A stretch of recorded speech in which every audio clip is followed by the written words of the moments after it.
Voting ప్రారంభమైంది. 10 ఏళ్ల తర్వాత జమ్మూ కశ్మీర్లో ముఖ్యమంత్రిని ఎన్నుకునేందుకు అక్కడి ప్రజలు ఓట్లు వేస్తున్నారు. 7 జిల్లాల్లో తొలి దశలో 24 స్థానాలకు ఉదయం 7 గంటల నుంచి సాయంత్రం 6 గంటల వరకు పోలింగ్ జరగనుంది. ఇందులో 8 సీట్లు జమ్మూ నుంచి, 16 సీట్లు కశ్మీర్లోనూ ఉన్నాయి. జమ్మూ కశ్మీర్లో మొత్తం 90 సీట్లు ఉన్నాయి. వాటిలో లోయలో 47, జమ్మూ డివిజన్లో 43 ఉన్నాయి. ఈ క్రమంలో భద్రతను కట్టుదిట్టం చేసిన ఎన్నికల సంఘం జమ్మూ కశ్మీర్లో 3 దశల్లో ఓటింగ్ను నిర్వహిస్తోంది. సెప్టెంబర్ 25న రెండో విడత, అక్టోబర్ 1న మూడో విడత పోలింగ్ జరగనుంది.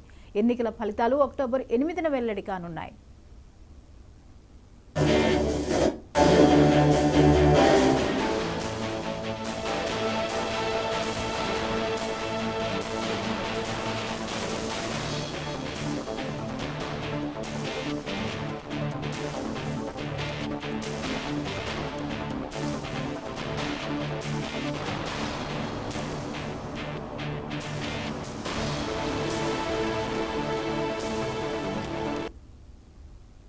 తొలి దశ ఎన్నికల్లో జమ్మూ, ఉదంపూర్, ఢిల్లీలో ఏర్పాటు చేసిన 24 ప్రత్యేక పోలింగ్ స్టేషన్లో 35,500 మంది విదేశీ కాశ్మీరీ ఓటర్లు తమ ఓటు హక్కును వినియోగించుకున్నారు.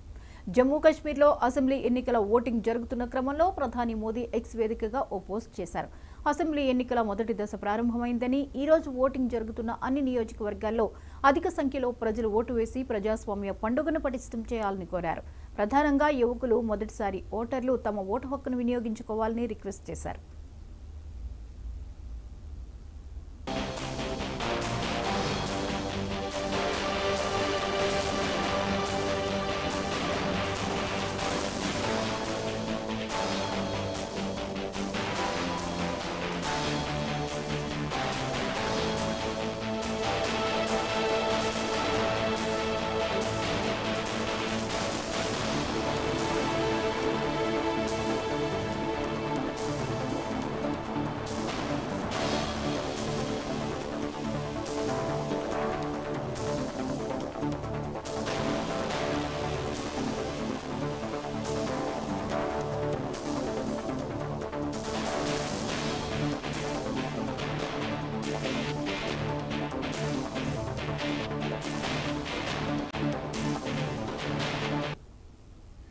జమ్మూ కశ్మీర్ అసెంబ్లీ 2024 ఎన్నికల మొదటి దశ ఓటింగ్ ప్రారంభమైంది.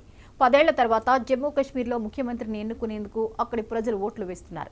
7 జిల్లాల్లో తొలి దశలో 24 స్థానాలకు ఉదయం 7 గంటల నుంచి సాయంత్రం 6 గంటల వరకు పోలింగ్ జరగనుంది. ఇందులో 8 సీట్లు జమ్మూ నుంచి, 16 సీట్లు కశ్మీర్లో ఉన్నాయి. జమ్మూ కశ్మీర్లో మొత్తం 90 సీట్లు ఉన్నాయి. వాటిలో లోయలో 47, జమ్మూ డివిజన్లో 43 ఉన్నాయి. ఈ క్రమంలో భద్రతను కట్టుదిట్టం చేసిన ఎన్నికల సంఘం జమ్మూ కశ్మీర్లో 3 దశల్లో ఓటింగ్ను నిర్వహిస్తోంది. సెప్టెంబర్ 25న రెండో విడత, అక్టోబర్ 1న మూడో విడత పోలింగ్ జరగనుంది. ఎన్నికల ఫలితాలు అక్టోబర్ 8న వెల్లడి కానున్నాయి.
తొలి దశ ఎన్నికల్లో జమ్మూ, ఉదంపూర్, ఢిల్లీలో ఏర్పాటు చేసిన 24 ప్రత్యేక పోలింగ్ స్టేషన్లో 35,500 మంది విదేశీ కాశ్మీరీ ఓటర్లు తమ ఓటు హక్కును వినియోగించుకున్నారు. జమ్మూ కశ్మీర్లో అసెంబ్లీ ఎన్నికల ఓటింగ్ జరుగుతున్న క్రమంలో ప్రధాని మోదీ ఎక్స్ వేదికగా ఓ పోస్ట్ చేశారు.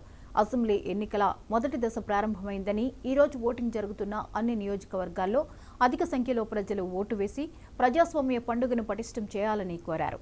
ప్రధానంగా యువకులు, మొదటిసారి ఓటర్లు తమ ఓటు హక్కును వినియోగించుకోవాలని రిక్వెస్ట్ చేశారు.